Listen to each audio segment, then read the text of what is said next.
अस्सलाम वालेकुम, कैसे हैं आप? खैरियत से हैं? अच्छा, हम ये देख रहे हैं कि 2 दिन से यहाँ पे हेल्थ प्रोफेशनल्स ने धरना दिया हुआ है, तो अभी तक क्या कोई मुतालबात पूरे हुए इंतजामिया से या कोई मुज़ाकरात हुए?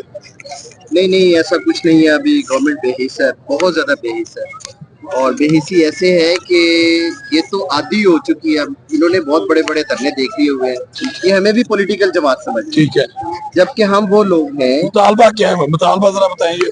मुतालबा बहुत सादा सा है कि गवर्नमेंट जो है तमाम सरकारी इदारों को बेच रही है, फरोख्त कर रही है।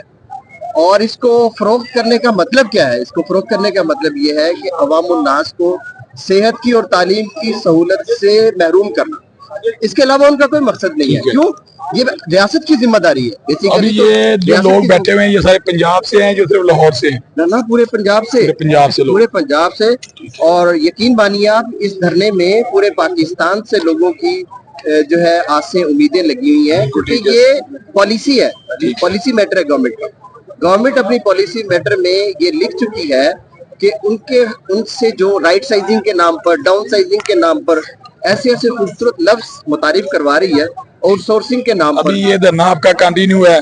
जरूर। कितने दिन तक? 2 दिन, 3 दिन? इतना इस्तकामत वाला धरना है कि आप इसके नताइज देखेंगे इंशाअल्लाह। इन्होंने इसकी कोई परवाह नहीं की, गर्मी है, इसकी कोई परवाह नहीं की कि पंजाब में का इजलास चल रहा है कि नहीं चल रहा है। बात पूरे नहीं होते आपको मैं बताऊं, इसके गवर्नमेंट को इसको बड़े भयानक नताइज देखना पड़ेगी।